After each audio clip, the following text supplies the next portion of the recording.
Welcome back, trailblazers. Before we dive into today's episode, I want to take a moment to talk about a tool that has completely transformed the way I plan and navigate my hikes, AllTrails Plus. As a Trailheads ambassador and the organizer of the Yakima Valley Trekkers, I'm out on the trails a lot. One of my favorite features of AllTrails Plus is the ability to edit and create my own maps. Conditions change, fallen trees, washed out sections, or even a last-minute reroute. And with AllTrails Plus, I can adjust my route on the fly and share it with others so everyone stays informed and safe. AllTrails Plus also gives you offline maps, wrong turn alerts, and 3D trail previews to help you stay on track and make the most of your adventure. And the best part, you can get 30% off an AllTrails Plus membership with my exclusive link in the episode show notes. So whether you're planning your next big trek or just looking for a new trail to explore, AllTrails Plus has you covered. Check it out and let's hit the trail.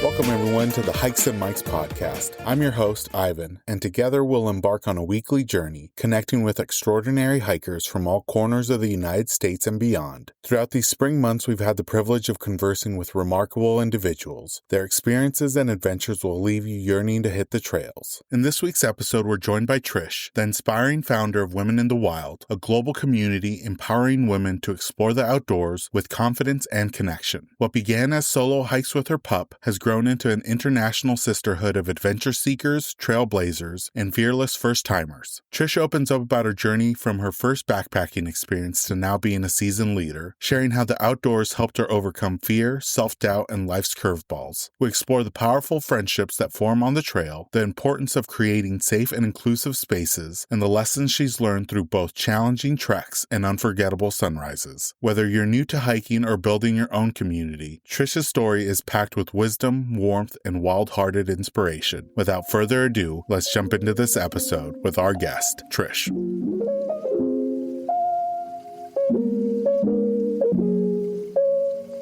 Welcome, everyone, to the latest episode of the Hikes and Mikes podcast. I'm really excited to be talking with this guest today. She's going to be sharing about her own personal hiking experiences, but also the wonderful community that she's been able to build over the last couple years. And that's Trish from Women in the Wild. Trish, thank you so much for joining us on the podcast. We always like to start off by having our guests share a little bit about themselves and how they got started hiking. Thank you. Yeah, I'm so happy to be here and glad that you invited me over. I got into hiking because I had a dog and he needed to get some exercise. So he lived on a farm with me for the first year or so of his life. And then when I moved to a house in North Vancouver and we had just, a backyard and 3 other roommates, I'm like, okay, this dog's going to get fat. So let's get him out hiking and trail running. So that's what I started with him in North Vancouver. We would go trail running once a week and then hiking 2 or 3 times a week. And he was a corgi, so a little short-legged, stubby-legged corgi, but he did some big hikes. For anyone who knows British Columbia, he did the Chief with me, which I had to have my roommate climb up on boulders and I would pass him up,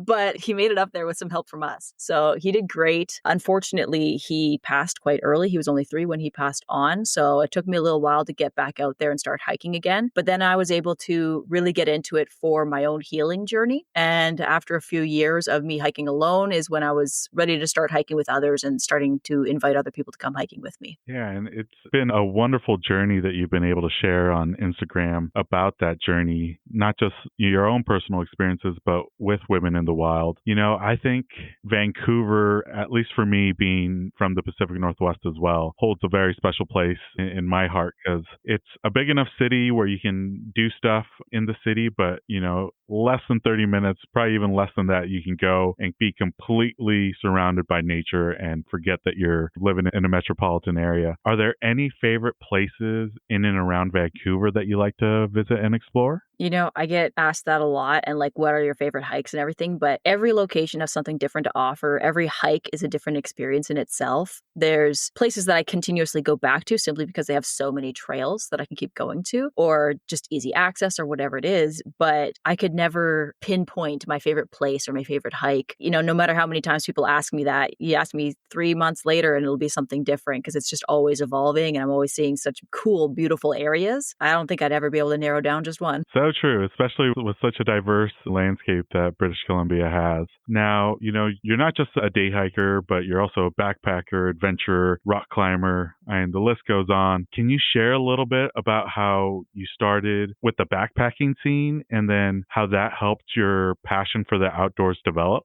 Yeah, my first overnight backpacking trip was wildly unprepared, and so was my second one. But I went out there by myself into Garibaldi Provincial Park, and I believe it was March. So kind of in the spring melt season. It wasn't a good time, and I didn't know that. I had no avalanche training at the time. And now that I do, I realize how much danger I actually put myself in, unfortunately. I didn't even recognize what the spring melt really meant. I didn't have snowshoes. I didn't have micro spikes, so I was post-holing the entire way. But I loved it. It was such a journey, such a struggle, but every single part of it just made me feel so alive. And the reason that I decided to do that one was specifically because I wanted to wake up surrounded by mountains and trees and see the sunrise. And that I felt was going to be really healing for me. And I got there and I set myself up and I spent the evening alone. And I don't think I slept more than 20 minutes because I was freezing cold the entire time. But I don't think a trip has made me happier than that one. The very first one I did. Yeah, it was very dangerous. It was very uncomfortable. It was very hard, but it really instilled that passion for me and brought to life something that I didn't quite know was,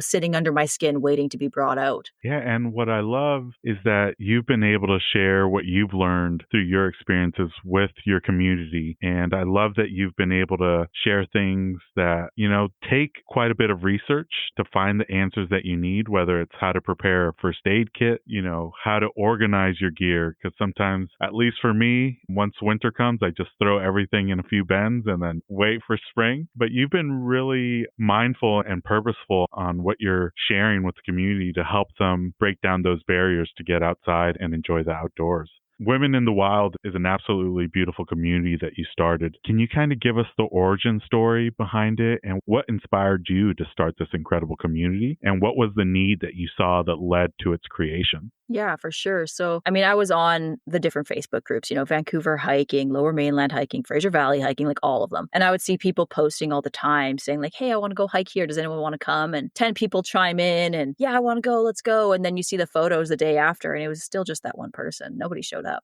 And I had, girlfriends that would say, oh yeah, it looks so cool. Looks so fun that you're doing all these things, seeing all these beautiful places. I would love to do that. And I would, well, come with me. And they never would. They would be, oh, I don't have the right gear, or I'm afraid, or I don't have the time, whatever excuse that they had. And I got tired of waiting. And I was at that point where I'd done my 3-4 years of hiking alone all the time. And I had guy friends that hiked with me, but I really wanted to find that female community. And so I saw, the repeated ghosting on other Facebook groups and whatnot and decided, you know what, I've always had this kind of leadership quality in me with the athletics that I did. I was a gymnastics coach growing up and all of these different things that I've done. And I was like, I can continue hiking and doing my own thing and just share that as an event. And eventually people will see me showing up. People will see like, she's serious. She's not going to ghost me the day of, she's going, and they'll start showing up too. I knew that, there's thousands upon thousands of people in all these other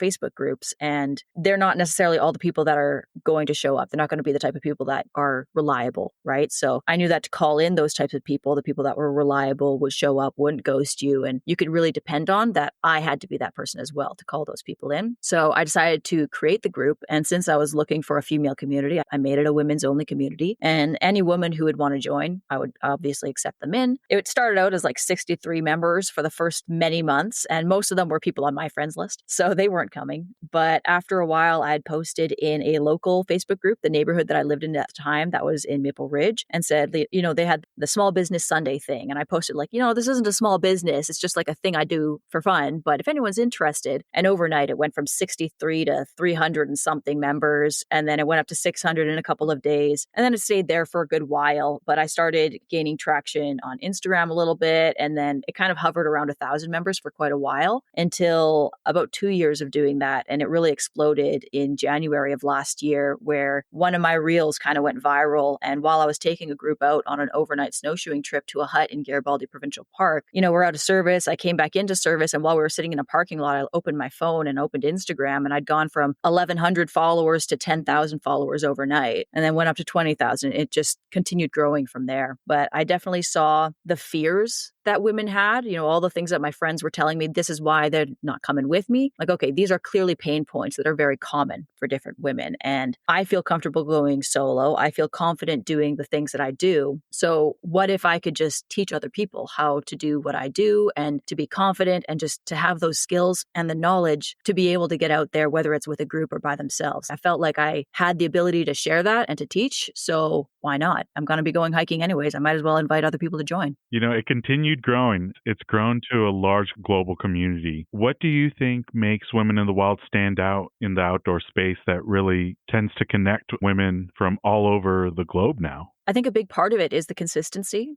that I showed up, and I've continued to show up for 3 years now. We're going on to year 4. And the security as well, because I've seen a lot of women's communities online, and they're mostly Facebook groups, or maybe they've got like a Discord channel or something like that. I haven't seen any other ones that validate identity, which is a big thing for women because they feel really unsafe being in the outdoors or going with, maybe they're joining a group on Facebook who's going and they're all men and they feel really intimidated is what it is. So to join and participate in all of our free events and even see where they are and when they're happening, you have to be a member. And to register as a member, you have to submit a photo of yourself holding your ID next to your face so I can compare your ID to you, because anyone can pull up on Google, woman's ID, and I wouldn't know the difference, right? So I get them to hold it next to their face. I ask them to, block your address, block sensitive information. Once I've gone through it, I'm the only person that sees it. I delete it off the server. It's not saved on any of my devices. So that's gone. And then they're in and they know that it's verified women who are in that group, and that if anyone's showing up to this event, it's going to be another woman who has been verified. So I think that really helps women to feel safe with this community and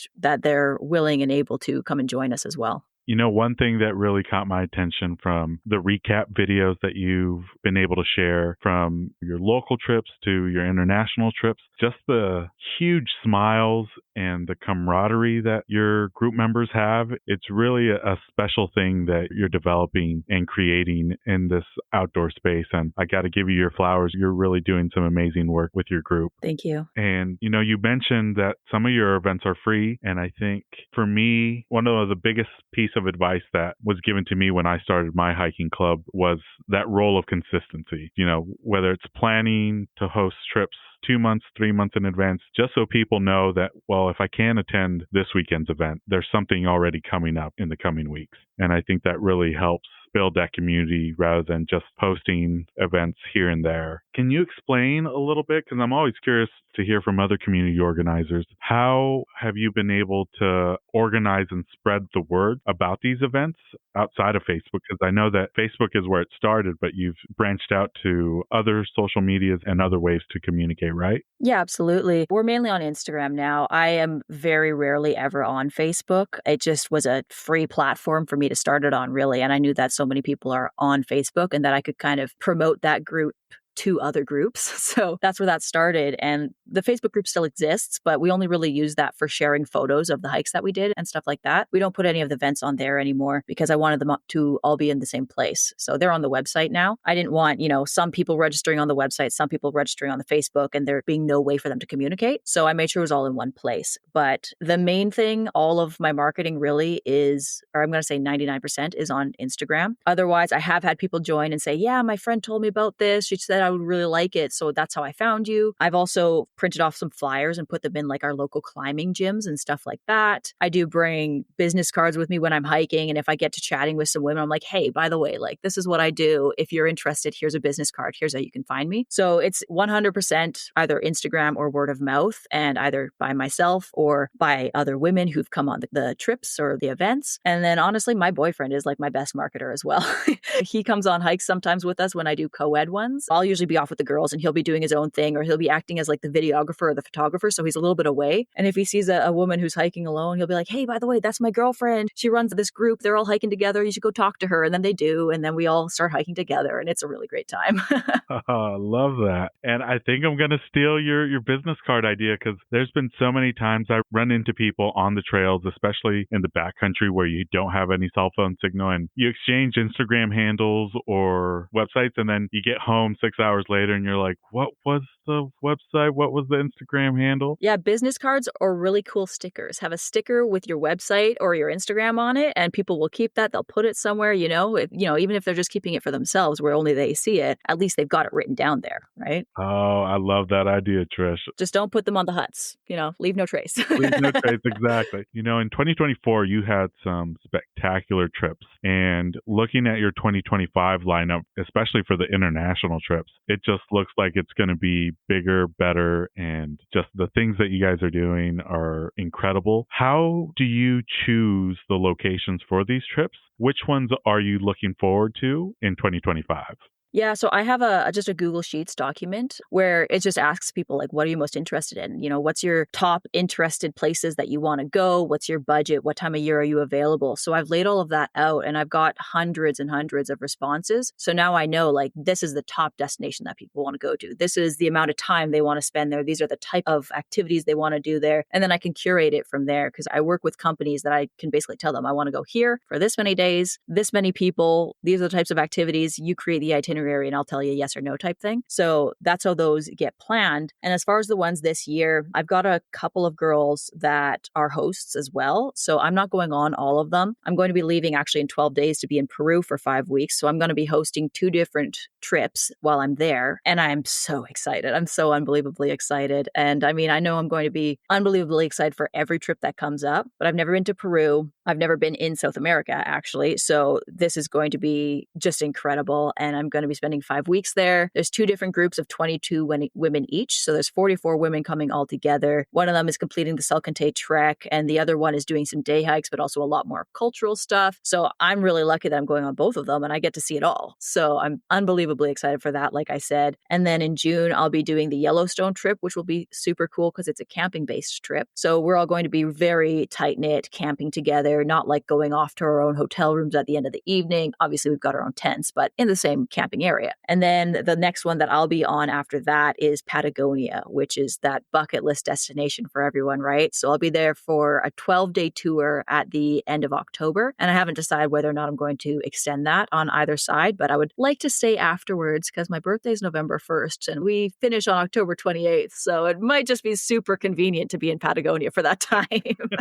Oh, for sure. And I know that they're listed on the website, but some of them have sold out. If women are interested in getting more details about this year's trips, is the website the best place they can find additional information? That would be the most concise place because there's just an international trips page that shows all of the upcoming ones. And it'll tell you whether it's sold out or if it's not, how many spots are left and what the price is. And if it is sold out, it'll tell you how many people are on the wait list as well. So that way it's got all of the information, all of the links are there. But if they're looking for something to scroll at, they can also go to my Instagram, and I have a highlight reel for every single trip that we have, which goes through, this is our itinerary, this is the cost, this is the inclusions, the exclusions, and all of that. So they can see it all there as well. And the links are there too. And we'll be sure to put that in the episode show notes so people can check it out. You know, like you said, you've been able to share the experiences from previous trips on your Instagram feed. And this is a really hard question to ask you, but is there one memorable or transformative experience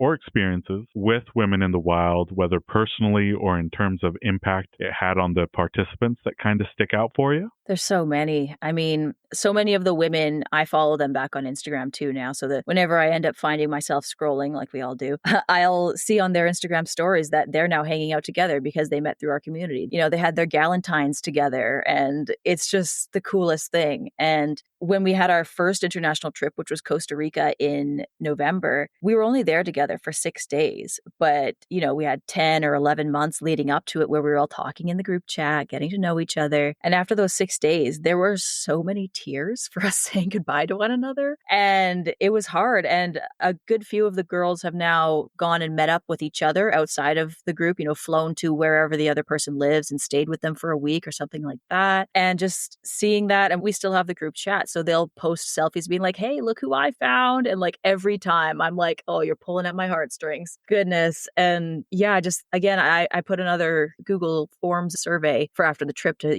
what was this like for you? What would you wish had gone better? What was your favorite moment, etc.? Would you recommend this to other people? And some of the feedback that I got there, again, it made me cry.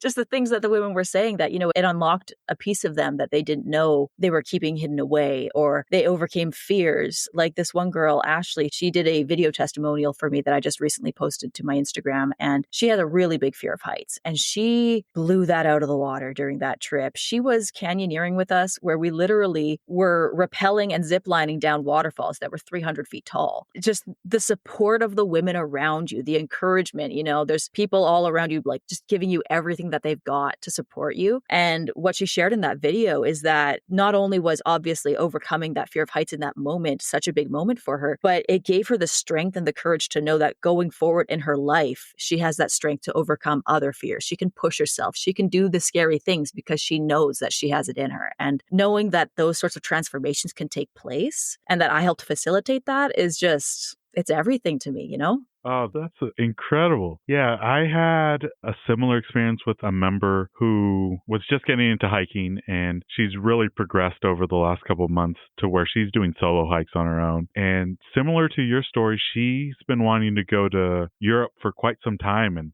either financials or dates don't work out, and, nobody could go on this trip with her. And finally, a couple of weeks ago, she decided, well, I'm going to go on my own. Yes. And to see that growth from starting off hiking with groups and then solo to now solo traveling, it's awesome to see that growth in people. Yeah, absolutely. And, these types of groups, they just give them the encouragement to show them like, you're in a group setting, so you feel safer, right? There's more people around to support you. And then you recognize like, I can do this. I've got this. I've got myself. I trust myself. And like the things that you can do with that trust in yourself is just phenomenal. It's just taking that first step and then there's no looking back, really. Now, Trish, one thing I did notice that you're starting to have chapters pop up all over the place. I think you have one here in Washington State, and there's chapters in Australia and even Europe. How do you envision Women in the Wild growing over the next couple of years? And what's next on the horizon for the community? Yeah, I mean, really what I need to do now is find more leaders. There's 108,000 of us on Instagram. There's a few thousand registered members on the website. And the vast majority of them are people who are looking to join things that are already planned, which is great because that's exactly why I created this, right? But I'm also just one person who lives in British Columbia, Canada. I can't go all over the world and host all these things, right? So I did start an ambassador program back in the fall. I got in 40 something applications from incredible women who have been guiding for years, who have their wilderness first responder, outdoor educators, all these fantastic women. And I was overwhelmed. I thought I'd maybe get like 10 and I'd take on like 5 women and we'd go from there, but I couldn't say no. And I ended up onboarding 15 of the women. All of them are throughout North America. There's 3 in Canada. The rest of them are in the US. And really the idea is that they are encouraged to help just facilitate those events because any member can create and host an event. I've set it up so that they can just fill out a form and then I put it on the website. Anyone can join. I make a group chat for it and then they go from there. But a lot of the people have that kind of anxiety of like, oh, I don't really want to be the host, right? I really want to do this thing, but I'd rather someone else hosted it, right? So I've created this ambassador program to kind of pop them up in different hot zones and little places where I can see that there's members starting to be there, but there's not a lot of them.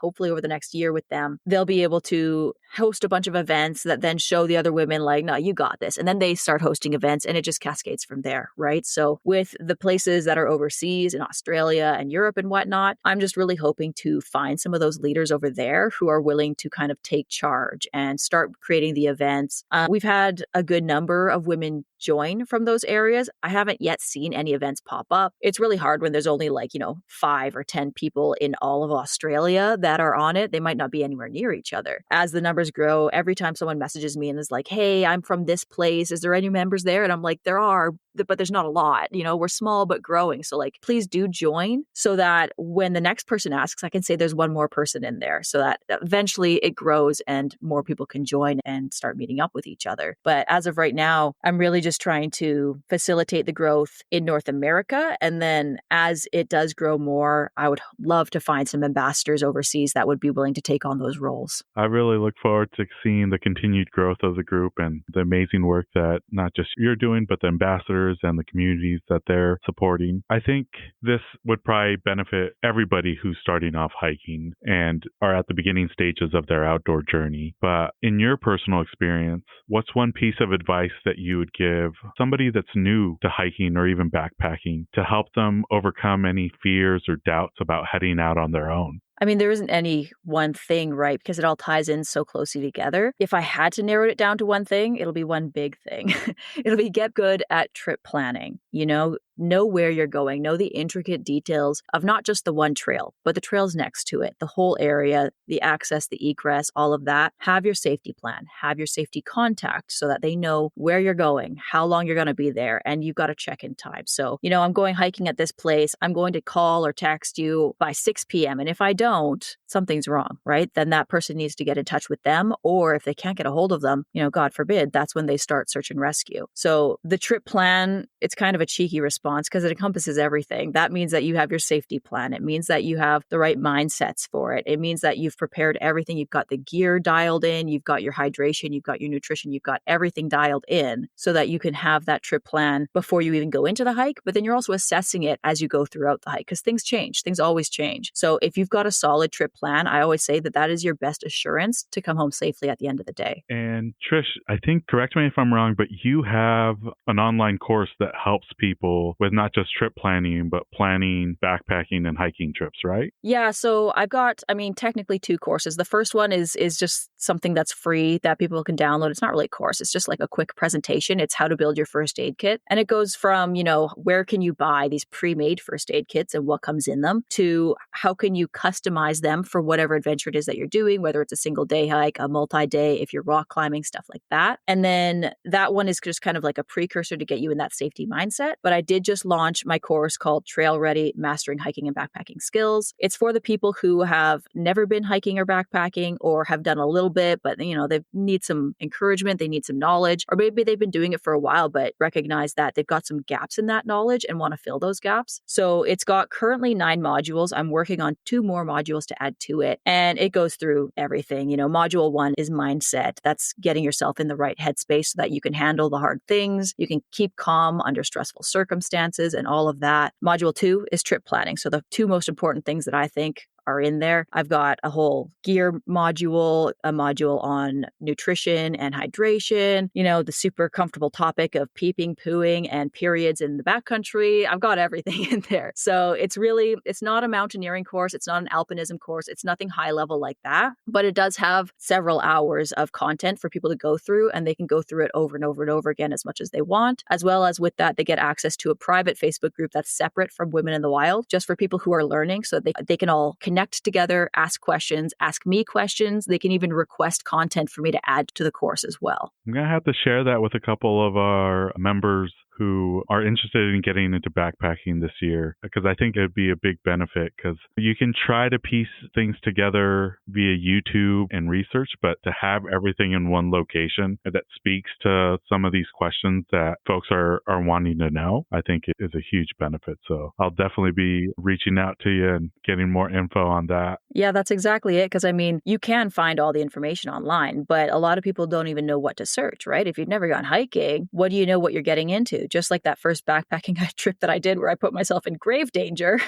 I didn't know that I had to look up avalanche conditions, you just don't know these things. So having it all in one place, like you said, and in an order that makes sense to learning hiking and backpacking, right? I think that is really what ties it together so that people can really digest the information. And Trish, we like to finish off the regular episode questions with a fun one where we do a deep dive into our guest's Instagram feed and ask them about a particular post or reel. And this one video caught my attention because you were climbing up a tree, or you were already at the top of the tree, and I think you're an arborist by trade. Is that right? I am. Yeah. And you chop the top of this tree off. It comes down, but you're swaying. And then a few seconds later, you go on the walkie-talkie and do your rendition of Katy Perry's Firework. Such a good video. If folks get a chance, check it out. Can you share your experience being an arborist and how that ties into your love for hiking in the outdoors? Yeah, for sure. I mean, I've been in forestry for 6.5 years now. It started actually when my dog had passed. I was living with roommates and I realized, I need to get my crap together. I need to find a career, not just a job, somewhere where I can afford to live on my own and,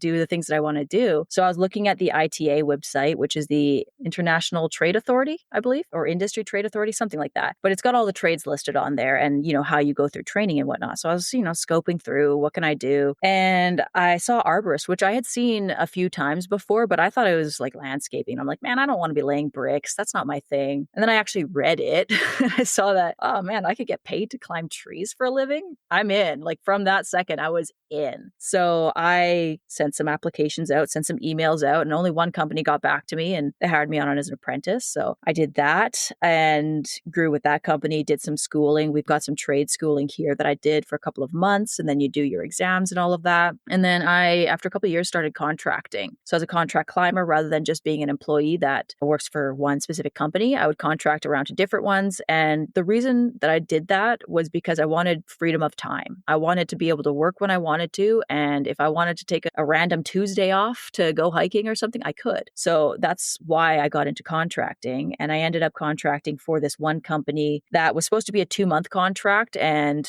here we are 3.5 years later, and I'm still with them. But it's been a fantastic experience with them. They're actually a land clearing company that does a lot of civil work. So we clear the right of ways for power lines, for road expansions, for putting new bridges in, stuff like that. And I've learned a lot of really different and cool skills with that too. So for example, right now I've got an injured back, so I can't run a saw right now. So I've been running an excavator for the last 2 weeks and a packer and a backhoe and helping with that side of things too, right? So I've kind of had my hands in every aspect of that. But not only, getting paid to climb trees for a living is super cool, but I get to be outside all the time. I'm not an office person. I've done that. And every single day, even if it was raining, I'd find myself looking out the window like, man, I want to be out there.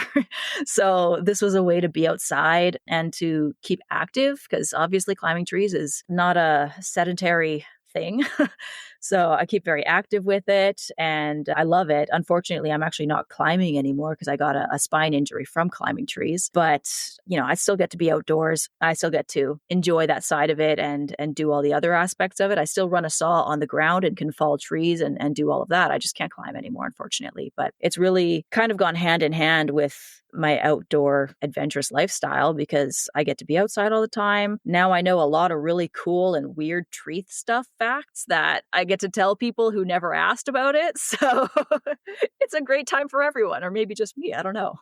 I loved the few reels that you were able to share of your work and your job, and it just looked like an amazing time. I got to ask, because it's hard to tell from the videos, but how far up were you climbing on some of these trees? That one in that video, I was probably about 130, 140 feet up. The tallest tree that I've taken down and been at the top of was about 240, 250 feet. That was a fir tree on a golf course. Yeah, that was a big one. They're not typically that big around here anymore just because it's all been logged before, right? So I climbed and get to cut now a lot of cottonwoods because it's second, the third, fourth growth. I don't even think second anymore. It's probably third and fourth growth now. And those are just very weedy. They grow really fast. So they're everywhere. So I cut a lot of cottonwoods and maples. Now and then I get lucky and was able to get into a cedar or a fir or something like that. And those are the ones that you'll get that are really tall. But typically they would top out between 150 to 180 feet. So that 240 one was big.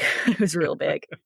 Well, that was it for the regular questions, Trish. These last couple questions are ones that we ask all our guests that come on the podcast. The first one is, when it comes to either your day hikes or your backpacking trips, is there a regular routine that you like to do when you reach your destination, or maybe when you reach a summit or at the end of the hike?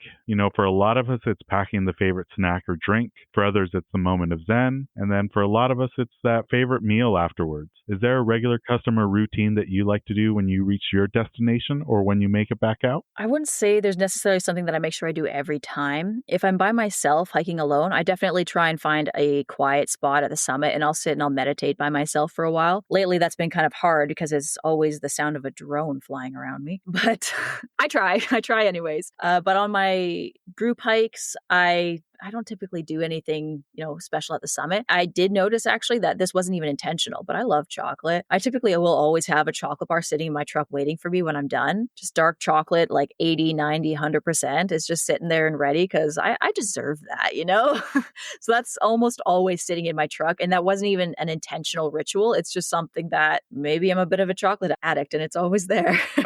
I'm going to have to borrow that too, because sometimes you get to the car, you packed all your snacks or ate all your snacks on the trail. It's always nice to have that one in reserve in your car just in case. Oh, yeah. Oh, I'm a big proponent of putting things in your vehicle to have. I always have a clean set of clothes, maybe a different set of shoes if the ones, I love my trail shoes, so I'm not really worried about that. But some snacks, a fresh bottle of water, like I have it all sitting in my truck and ready. And I just know that I'm going to be good on the drive home, no matter how long it is. And this next one, Trish, is about your pack list. And I know it's probably evolved over the last couple of years, but currently, is there a luxury item that you tend to pack that falls outside of the essentials? For backpacking, I always bring a blow-up pillow. A lot of people are like, just use your clothes, stuff them in the backpack or whatever it is. No, I bring my pillow every time. I love that thing. And it's blow-up. It packs so small. Like, it's probably half the size of my fist. Like, it's tiny. I'll bring it.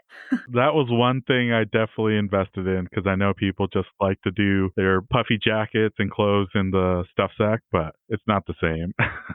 It's not. It's so not. Like, my boyfriend always like, well, why do you bring that? And then he used it once while I was out and he took a nap in the tent. He was like, oh, I was so wrong. I was like, yeah, you were. Yeah, you were.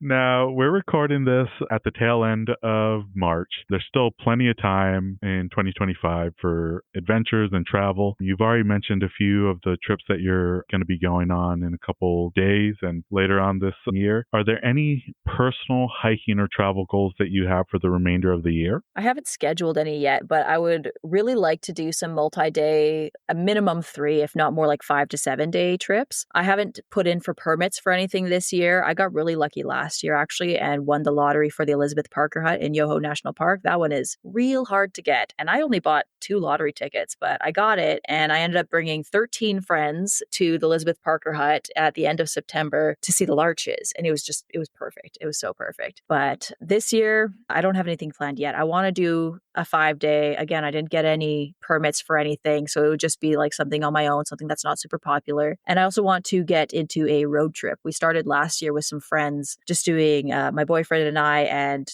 another couple friends of ours. We went and did a road trip all the way down to Sedona and back up. And that was really fun. Brian and I were on that for 2 weeks. The other friends only had, I think it was 9 days. So they kind of beelined it down and back up. But we want to go to Vancouver Island and spend more time there and kind of go all the way around, maybe do some hiking on the northern side and spend more time there. Because we've all been to the island, but we haven't really spent time and explored it. So that's kind of the big thing that we want to do this summer. And then I'll find some time to do some multi-day hikes for sure. And some more rock climbing. I want to get more into the rock climbing too. Yeah, I fell in love with Vancouver Island last year. It was the first time I got to visit it, and I didn't get a chance to visit the northern side of the island, but what I saw on the southern end, just spectacular, especially on a good summer day. It's something else. It stuck out for me when it comes to the Pacific Northwest, like Vancouver Island on a nice summer day. It's unmatched. Yeah, it's beautiful. And I mean, I've lived in British Columbia my entire life, and I still think it's funny that people will come to BC for vacation, or maybe they're immigrating here or something. And, the first thing they do is go to Tofino. I've lived here my entire life and I've never been.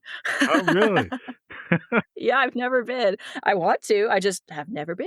I know that you mentioned a few of the trips that Women in the Wild has planned, but is there anything exciting on the horizon that you can share for women that are listening to the podcast that they could look forward to for 2025? Yeah, if it's not those international trips, I mean, we just actually got some cancellations for that Yellowstone trip. There's 2 spots open for that and 2 spots open for our Colorado trip, June and July. And then there's spots left for Alaska in August. There's 2 different Bali trips trips in September, and there's a Spain trip in November. That one's going to be amazing too. So there is some spots left. But as far as outside of trips, I'm trying to branch out for hiring guides. I do hire local guides for doing like intro to rock climbing courses, avalanche skills training, and stuff like that. One of my new ambassadors is not a health instructor, a first aid instructor. So she'll be doing a wilderness first aid and a remote first aid course for us here in BC, Squamish, I believe it's in July. I've also got in July it's in August. The first aid courses are in August. And in July, I've got a 3-day, 2-night backpacking trip that's going up in the books that will be take a float plane in, and then it's guided where you hike to a camp, spend the night there, hike to another camp, spend the night there, and then hike out. So that one's going to be super cool. And then I've just interviewed a guide in Colorado. So she'll be guiding some multi-day hikes as well, likely midsummer this year and then more next year. So currently the only guided stuff that we have is in British Columbia and in Colorado. But I'm just kind of slowly starting to branch out and going to the places where the most of our members are. So that would be, of course, BC, Colorado, Washington, Oregon, and then Ontario as well. Those are kind of the most popular, most busy chapters that we have, in California as well. So I'll slowly start gathering guides from those areas and building more stuff up for those. Can't wait to see the recap on that float plane adventure. That's going to be awesome. Oh, it's going to be so cool. That was it, Trish, for the regular questions. The last section of the podcast is the this or that question. I'm going to give you 10 hiking related questions. You choose which one you prefer out of the two. You're more than welcome to say both, neither. But the first one is, do you prefer to pack a trail lunch or just snacks? Really depends on the length of the hike. If I'm going for less than 5 hours, just snacks. If I'm going for more, definitely lunch. And then this is where it starts getting a little hard, but waterfalls or summits? Summits all day, every day. No question. And then this trail system question is, do you prefer switchbacks or would you rather go straight up? My heart would rather go straight up, but my knees cannot handle that, so switchbacks. And then our most controversial one, trek poles or freehand? Yeah, I've been using trekking poles in the last year and a half or so because of my knees. I hate them. I hate them so much.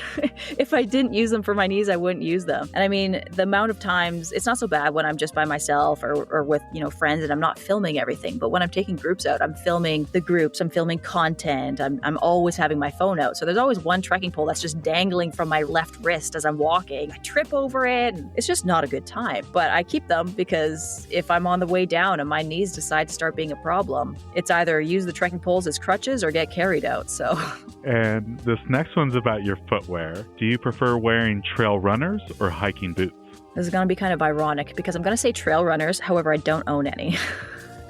So I've been a barefoot shoe person for 5 or 6 years now. And I found some barefoot shoes that are boots. And I've been using those, but not because they're boots, just because they were the only ones available to me at the time that were waterproof. And, Pacific Northwest, they have to be waterproof. So I did actually just order some Ultras trail runners. And I was honestly kind of preferring to get Topos because I heard that they're more durable. But I am hard pressed to buy anything full price nowadays. So I found some sales on Ultras and bought a couple pairs. They didn't fit, so I actually just yesterday sent them back, and I'm crossing my fingers that they show up before I go to Peru because I would love to just be wearing trail runners and maybe some little small gaiters or something if I need them. Here's another trail system question. Do you prefer loop trails or out and back trails? I do prefer loop trails. I just find that, around every corner, you're so excited to see what's next. And if I've gone there and I'm on the way back, it's always kind of like, I'm seeing it from a different angle, but I've been here, I'd much prefer to do a loop. And this next one's a tough one because you've experienced the best of both worlds. And I think I know your response, but group hikes or solo adventures? Yeah, it used to be solo, but it's all groups now. Just the dynamics, the people you meet, the connections that are made, it's unmatched for sure. And then Trish, these next two are some of the hardest ones, especially being out of the Pacific Northwest. You've experienced both of these. Sunset hikes or sunrise hikes? Sunrise, no question. Oh, okay. That was Yep, easy. All right. for sure. I mean, everyone goes for sunset hikes. If you go for sunrise, you're more likely to be alone and get it all to yourself. I'm a morning person. For work, I get up between 4 and 5 a.m. every day. So to get up at 2 a.m. instead is not much of a stretch. And on the other side of that, I am in bed by 8 p.m. So if you want me to stay up past that, I'm in danger because I am way too tired. And then this next one's equally tough, but spring wildflowers or fall colors? fall colors for sure. I don't get out to see the spring wildflowers much just because of the avalanche season, you know? That's kind of the hard thing with our community is that we're actually more busy and more active in the winter because people aren't going away on vacation and stuff like that. So many of the events here in the Pacific Northwest get canceled because obviously we're watching for avalanche danger. We're watching the 3 days before and the night before and the morning of. And if it's not good, then we don't do it. We reschedule it. And gosh, I'm going to say for the ones in BC here, the last like 5 have all been rescheduled and we haven't gotten to do any of them. So that's been really unfortunate. But because of that awkward spring melt season, I don't typically get to see the wildflowers. This last one is one of the new ones for this season, but do you prefer a slow and scenic hike or fast and challenging? People are always surprised, but I'm so not a fast hiker. Like I attribute this, maybe I'm wrong, but I attribute this to having been a gymnast. I was taught to give it everything I have for a minute and a half, and then you got nothing left in the tank. So I can go fast for, 5 minutes and then I'm done. So I would rather the slow and scenic because I will last longer. That fast pace, I just can't keep up with. One of my close friends, Kayla, she's a soccer player and she started Panorama Ridge hike an hour after us and she caught up to us before we hit the summit. It was wild. Oh man, there's those trail runners that sometimes will pass you and it's just like, how are you doing that? Yeah, how? You are a superhuman. I don't get it. Yeah. Well, that was it, Trish, for the this or that questions. Really appreciate you coming on the podcast and sharing your personal experiences and, again, the amazing work that you're doing with Women in the Wild and the community that you're building across the globe. For folks that are interested in learning more about Women in the Wild, where are some of the places that they can find additional information, either on social media or online? Our website is just womeninthewild.net. So that's got everything that you need on it. That's where you can sign up. Once you sign up and I've approved your membership, you'll get a welcome email and it tells you everything you need to know. This is how you join events. This is where you find them. This is where you can create events. It's got the links to the group chats and all of that. So it's all in one place that you can find. And if you're wanting to look and see some content to see what it is that it looks like when you're going hiking with us or on these trips, then you can find our Instagram, which is just at womeninthewild.adventures. So it's all in one place. There is a TikTok. I haven't updated it in like 10 months. I can only do one platform. I don't have the capacity to do more than that. So that's really the two places that you can find us is Instagram, womeninthewild.adventures or womeninthewild.net. Awesome. And like I said, we'll be sure to put those in the episode show notes so people can check them out. Trish, it has been a blast talking to you and learning about your experiences. Really looking forward to what 2025 has to bring, not just to you, but for those members of Women in the Wild. Thank you so much. Thank you. Thank you so much for having me. It's been great. And that brings us to the end of this episode alongside Trish. We extend a heartfelt thanks to her for coming on the podcast. Be sure to follow Women in the Wild on Instagram at womeninthewild.adventures and check out the episode show notes to learn more. New episodes will be dropping every Monday this spring, with occasional bonus episodes on Fridays. To ensure you never miss out on these thrilling tales, remember to hit the like and subscribe button. Your support means the world to us. Don't forget to check out our vibrant community on Instagram at Hikes and Mics. We'll be sharing episode visuals, my own personal hiking content, and so much more. Let's stay connected and continue to inspire each other on this remarkable journey. As we bid farewell, remember to tread those happy trails, embrace the great outdoors, and keep the spirit of adventure alive. Until next time, my fellow explorers, happy hiking. This episode's music was created by Ketsa. Follow him on Instagram at Ketsa Music.